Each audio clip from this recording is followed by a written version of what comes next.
Hello, everyone. This is Lisa Tinsley with KISA Public Radio. Looking forward to a great discussion tonight with my brother, Kevin Taylor from Taylor Made Sports. Tonight, we'll be discussing sports regarding COVID and the Black Lives Matter movement. And so tonight, we're going to begin with NASCAR. But I want to introduce Kevin and say hello to him on this beautiful Tuesday evening. So, hi, Kevin. Well, hello, Lisa, to everyone who's watching. It's a pleasure to be with you again, and we're going to have another great time of sports discussion. Yes. So tonight we'll be still talking about Bubba Wallace because the FBI concluded their investigation that they felt it wasn't a noose found in his garage. The next topic will be about Major League Baseball and what cardiologists are suggesting athletes who test positive for COVID-19 should do before playing sports again. Then we'll talk about the NBA and the Black Lives Matter movement. And lastly, Morehouse College canceling their football season for 2020. So we'll get started with Bubba Wallace. So last Thursday, it was concluded that the FBI did not feel that that the garage pool was a noose. It was just happened to be there in the garage, and it just happened to be assigned to Bubba Wallace. And I have some facts about how NASCAR handles their garage assignments. So I wanted to go over that with our audience before we have our discussion. So, but also last Thursday, NASCAR released a photo of the noose as a garage pool and in Talladega. So the FBI determined that a hate crime had not been committed in relation to the noose, and that it had been installed since the NASCAR series was in Talladega since last October. NASCAR President Steve Phelps said that the organization continued its investigation of the incident after the conclusion of the FBI investigation. Phelps said that sweeps of every track in the Cup Series were conducted as part of the NASCAR investigation. That included 29 speedways and 1,684 garage stalls. And Phelps, the president of NASCAR, said that 11 pull-down ropes with knot ties had been found, but the only one fashioned like a noose was in the Talladega garage, which again was assigned to Bubba Wallace for his competition. So apparently Bubba Wallace has accepted this investigation from the FBI and also NASCAR, and he has gone on to say that that he previously he had shied away from politics because regarding the Confederate flag being waved around at NASCAR events, but now he's feeling more like involved to take more issue regarding this, and also educate himself on matters while recognizing that his vote matters, and he's also encouraging NASCAR to be more inclusive in the process. And lastly, he has also received more sponsorship offers. So hopefully that will help him to compete more, because the more dollars he has from sponsors, the more he'll be able to compete among, in other NASCAR races. So Kevin, what are your final thoughts about this entire investigation or story that has happened? Well, in my opinion, I believe that the FBI, even though they probably did do what they had to do, was trying to wrap up, but I believe it was a little bit too quickly. You not to say that they didn't do this, but covering every angle of the cameras. Also, how is it that NASCAR posted a photo of the rope clearly was a noose? Yeah. I mean, a noose, true enough, can hang a little bit higher, but this was pretty much a situation where it was to be inauspicious, just low enough to be classified as a pull rope. But come on now. Yeah. The bottom of it was clearly a noose, and it was only in his stall. So this had to be something that was an inside situation. Now, NASCAR was able to post this photo online on Twitter because pretty much a lot of people in the sports industry, they did retweet it so far as sports journalists and so forth. And you could definitely tell that it was tied as that semblance. And Yeah, to be only in Bubba Wallace's stall was very suspicious. So I feel like NASCAR probably should have did another separate investigation, even though they said they did. They really didn't find anything wrong, but at the same time, who was allowed access? And right. then at first, remember, it came out that this was done. This was done in October of last year. Mm-hmm. And then it came out, whereas it was not done in October of last year. It Oh, was more recently. oh, So wow. I didn't know it's just some things that just do not add up. So I just feel like there should have been another independent investigation that that. Mhm. should have happened regarding this, because say that this may not happen again Right. later on in the season. Yes, that's true. Yeah. Well, I guess this story will be continued, but we'll possibly be seeing Bubba Wallace more often now that he has sponsorship dollars. So we'll follow the story and see what happens, throughout the season. But thank you for your Yes, insight on that.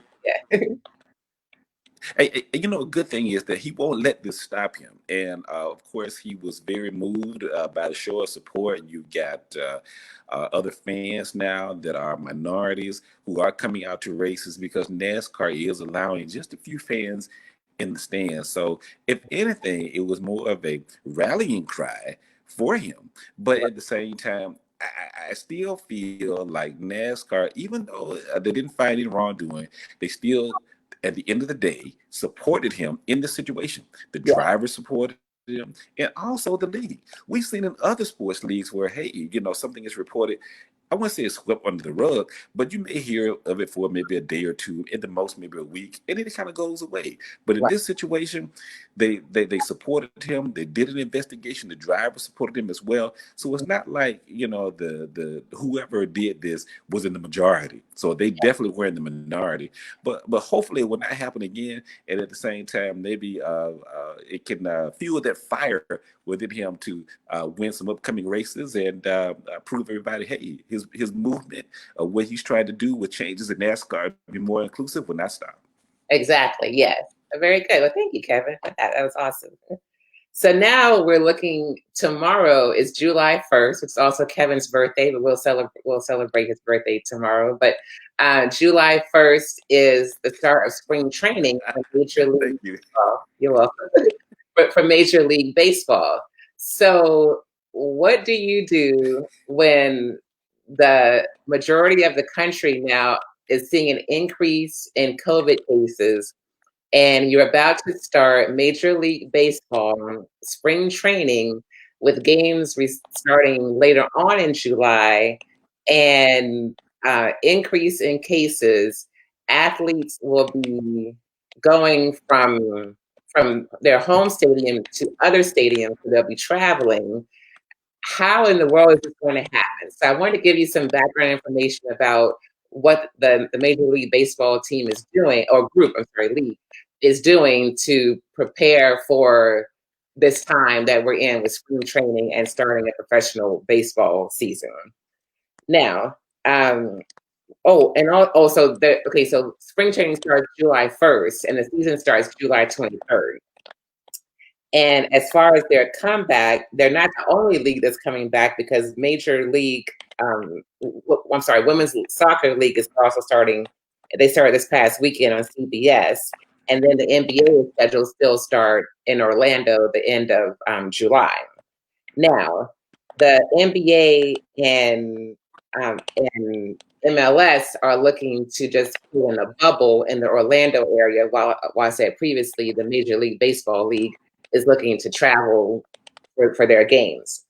Now, Major League Baseball does not have any formal restrictions as far as playing and reporting for camp. Now, several players have reported positive test results for COVID, like Colorado Rockies All-Star outfielder Charlie Blackmon was among 3 Rockies players to test positive. And then a total of 7 Philadelphia Phillies players have tested positive, and a Blue Jays pitcher has tested he's showing symptoms of coronavirus. Now, as the league begins to open up, they are expecting more positive cases. Now, what is happening is, and I wanted us to have a discussion about this, is how does the virus affect athletes? So I found an article in the Journal of Association of Medical. I'm sorry, Journal of it's JAMA. So it's the Journal Association of Medical Care. I have it here in my notes. Okay, I'm sorry. It's the Journal of the American Medical Association, and so they've done a report with cardiologists talking about the warning signs of athletes who have tested positive for COVID-19 and what they should do before returning back to the field to play. Now, here's what's happening. Also, Major League Baseball is saying that players can opt out to play if they want to, and if they do, they will receive a full salary. So that's good. So in case a player wants to opt out for the season due to personal reasons, family or themselves being high risk, they can choose not to play and then still receive their salary. So that's good. Regarding the cardiology, here are the facts about COVID-19. COVID-19 causes more problems with the heart than any other virus. Data from hospitalized patients show between 7 and 33% of people will have some cardiac injury after having COVID-19. And for asymptomatic COVID-19 patients, the approval for returning to play is based upon once they feel better and have fully recovered from the virus. So that could take 2+ weeks. And still with that, they will still need testing. For COVID-19 patients who have had symptoms, whether mild or severe, longer surveillance, testing, and checkups will be required before returning to a high level of competition. But the concerning symptoms from cardiologists for athletes are chest pains, palpitations, fainting episodes, shortness of breath, and lastly, if the virus penetrates the heart muscle, patients could experience myocarditis, an inflammation of the middle layer of the heart, while caused by a viral infection. So now, with all this involved, and not just Major League Baseball players, but any athlete, and having to, if they catch it and have cardio problems, then we're in for really some big concerns regarding their overall health. So, Kevin, what are your thoughts about like the risk for athletes returning to their sport too soon, especially now that spring training starts tomorrow, July 1st?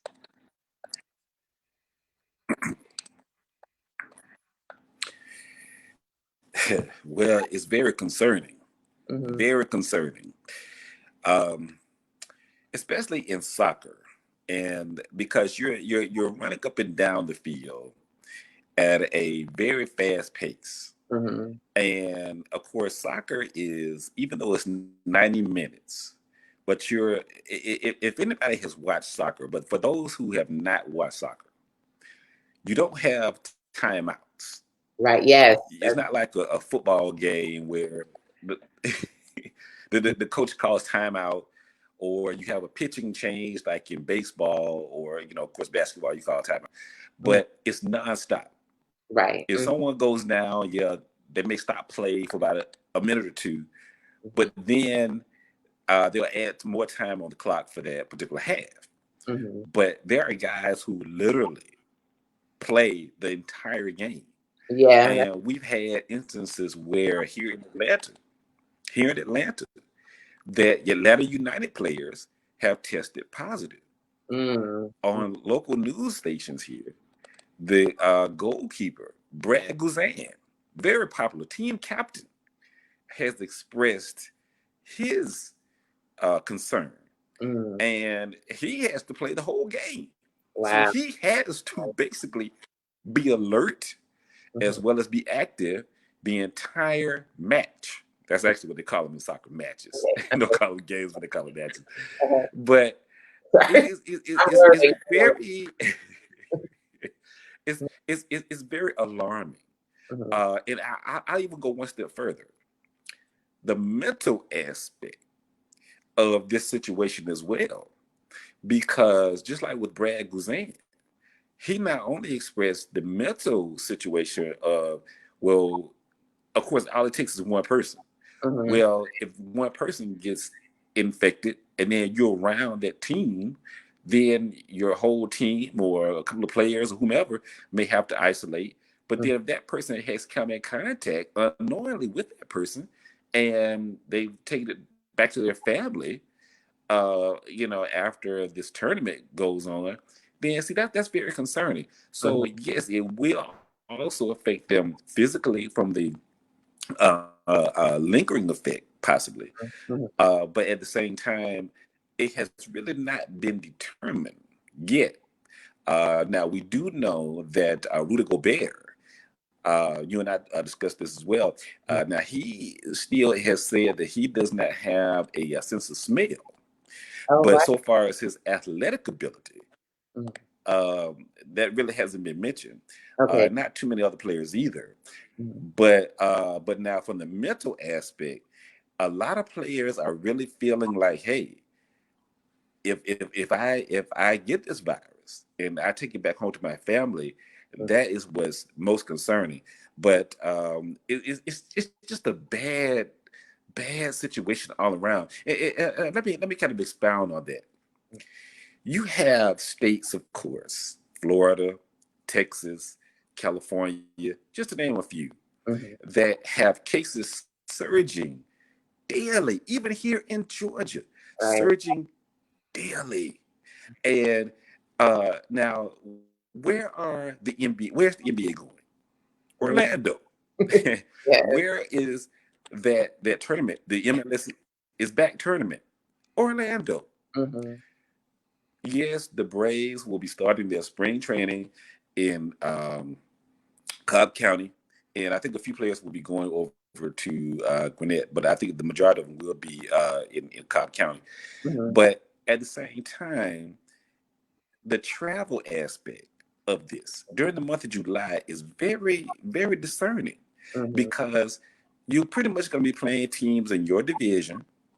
So how can the Dodgers, who are out in LA, Gavin Newsom has imposed a lot of restrictions out in LA and also for the Southern California area. How can the Dodgers go and play Arizona? And just like here in Atlanta, Mhm. how can the Braves go down to Miami when it's required now to wear a mask? Yeah. I mean, you have to look at the broad picture here. Mhm. I know players want to play, and I know the economics of it, just like in the NFL.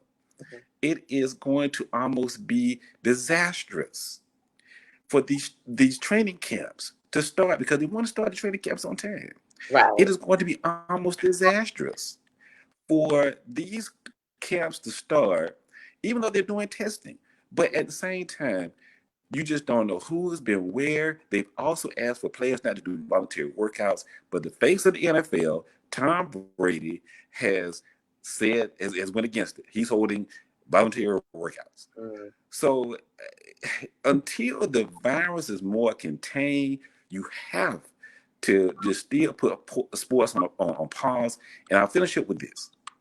For the NBA, you have 22 teams that are going down. You have 9 in the East, 13 in the West. 16 players have tested positive. I think I heard another 3 today.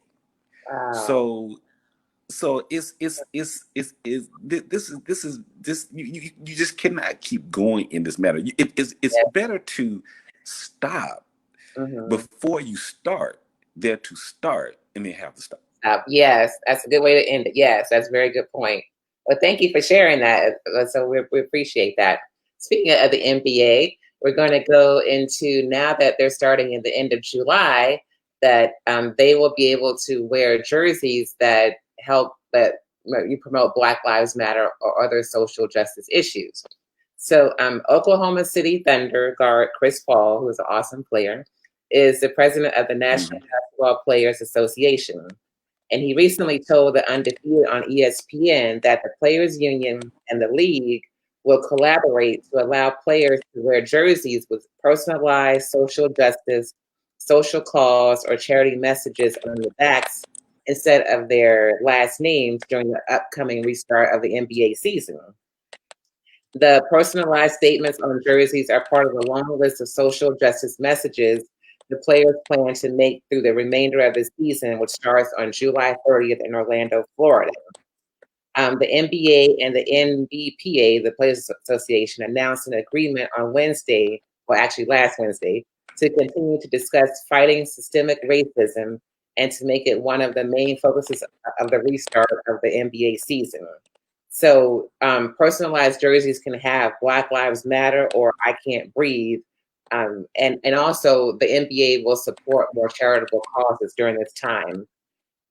Lastly, Paul said that he really had a lot of support of the NBA players and the league to do this. And NBA Commissioner Adam Silver said Friday that the league has a lot of work to do to make progress in hiring African Americans in notable roles. And so, and also address the need for diversity within the NBA. So I did find a stat about African Americans in the NBA, and the NBA is made up of 74.9% Black players from the 2018-2019 season. So if you have a league that's majority African American, but unfortunately not many in the offices or executive suite of the NBA teams, then hopefully now we will start to see some change regarding that. So you please share your thoughts about the NBA and now addressing more social justice issues, and also, being allowed players are being allowed to wear these statements on the back of their jerseys instead of their names. Well, I think it's a very good idea. The NBA has always been one that has been very open-minded to social platforms, and we have to give credit to where credit is due.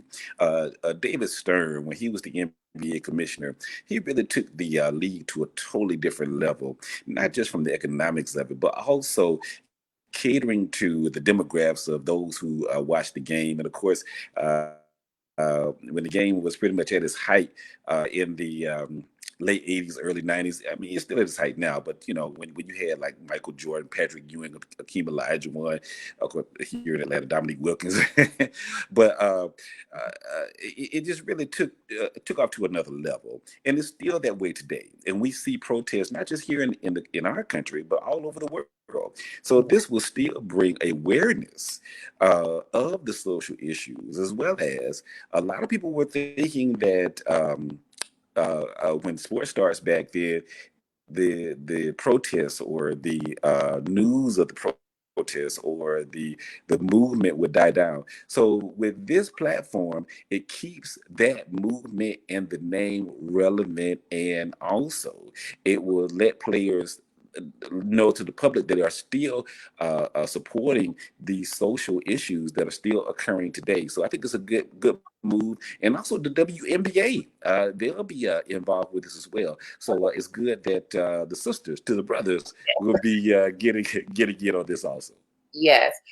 So now will the NBA restart their season in July? I haven't heard much about that. So share what you know about their plans for July or August. Yes, they want to restart, I believe, July 30th. Okay. With the 22 teams going down to Orlando. So Okay. they'll be playing in the centralized location with that bubble format Mm-hmm. as to having I think 8 games, and then you'll start like the playoffs right after that. Should be maybe sometime in maybe late August, I believe, and so they still want to have a NBA Finals that pretty much will go, I believe, around late September, October. Oh, wow. So things were thrown off dramatically, Mhm. but see, like I said, it's been said you're going to have a second wave coming. So, but they're determined to get everything started. Hopefully by the end of July. Okay. All right. Well, we have 1 month to see what happens. So look forward to that. And we'll have more discussions, I'm sure, next time, during a broadcast. So lastly, we want to talk about HBCUs but Yes. more importantly, Morehouse canceling their fall football season. So last week, the president of Morehouse, David Thomas, said that it would be best to cancel the football and cross country season for fall 2020. Now, as of today, other HBCUs have not canceled their full football season, but schools like Tennessee State, Jackson State, and Southern University have canceled a few football games that were scheduled to be held off campus for the fall season. Now, we've had many concerns with HBCUs for many years as far as finances, and we know that the sports departments can bring in money to those schools. So we have to look at how this might impact Morehouse College. Unfortunately, on June 1st, the school had to lay off some teachers and employees because they will probably experience a 25% drop off in the fall enrollment, which means fewer students, less money.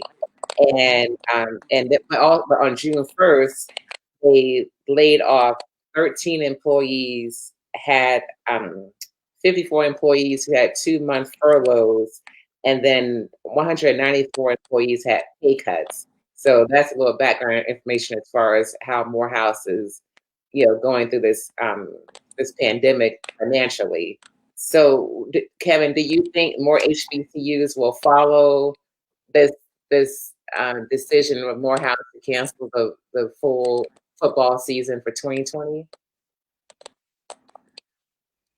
Oh yes, yes I do, because this virus is just is very devastating among minorities. Mm-hmm. And let's take Morehouse for one quick second. BT Harvey Stadium, for those who have maybe never been to a Morehouse college football game, BT Harvey is a one-sided stadium. Yes. So it's like going to a high school football game. Uh-huh. That's true. I mean, Yeah. I'm sorry, I don't mean to laugh, but at the same time, that's what it is. Right. I mean, so how can you social distance, on one side of the stadium? Mm-hmm. I mean, but at the same time, I believe, yes, there will be more HBCUs that will follow suit. Mm-hmm. I also read where the SIAC will make a determination on the football season here within the coming week. And Lisa, what's interesting is by now, as a member of the media that has covered the SIAC media days, we would have gotten a notification by now of the media day, because it's usually the second week in July. Oh, wow. So there's been no notification this year. Oh, okay. Interesting. So not even anything virtual. Okay. Yeah. So now they could do it. They could still do it, but it's going to be. I think you'll have a lot of teams that won't play. Now another suggestion was to do a 7-game season, and I Okay. heard that Clark Atlanta may be on board for that. Okay. So that will start like 2 weeks after Labor Day. But you got to look at it like this too. A lot of these are small schools, and like you said, football drives the revenue for the rest of the programs. They're Mm-hmm. not like where, of course, we've seen players test positive for the University of Houston, Clemson. I Mm-hmm. mean, these are $1 million programs. Right. But Morehouse and these other smaller schools, uh, you got to think of safety first, but at the same time, it's going to be a lot of revenue lost. Yeah. So it's something to consider. So if they don't totally cancel games, we probably will see a modified season. But we'll know, like I said, probably within the next week.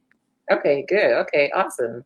Well, thank you for that. And actually, that's the end of our discussion. But anything else you want to add? Because it seems like sports news changes daily with regarding the virus. Anything new happened today, or any updates that we should know about?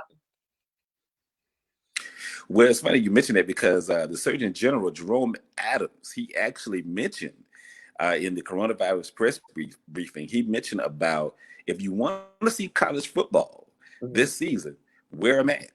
Wow. Okay. So that was very interesting. Hmm. So, it's becoming out of control, just like Dr. Anthony Fauci said, we're going in the wrong direction. But you got to look at it like this too. Even if college football comes back, I doubt if you'll see fans in the stands. Hmm.